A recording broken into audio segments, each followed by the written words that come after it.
మెదక్ జిల్లా తుఫ్రాన్లో యూరియా కోసం రైతులు ఆందోళన చేపట్టారు. 325 మంది రైతులు అర కిలోమీటర్ మేర క్యూలైన్లో నిల్చున్నారు.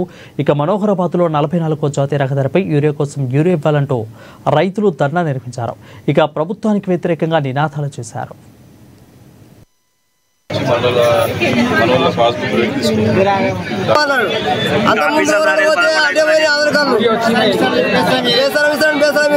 మళ్ళీ బుధవారం ఇస్తాను.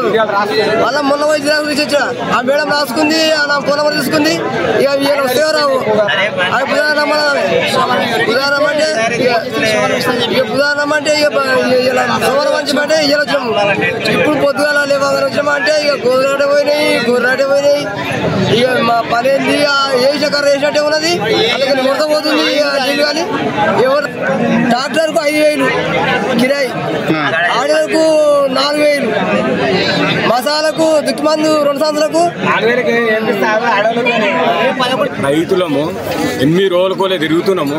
నా 3 ఎకరాల పొలము ఇప్పుడు 8 రోజులకోలే తిరిగినా కానీ ఒక్క సంచి ఊరియా కూడా దొరకలేదు. ఇది ఏం ప్రభుత్వం, ఇది ఏం చేస్తున్నారు?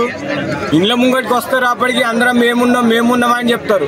ఇప్పుడు ఎవరు ఆదుకుంటే అట్లేరు రైతులమంతా ఆగమైపోతున్నాము. వానలు పడుతున్నాయి. ఇప్పుడు వేసి 1-2 నెలలకు వస్తుంది నాటేసి.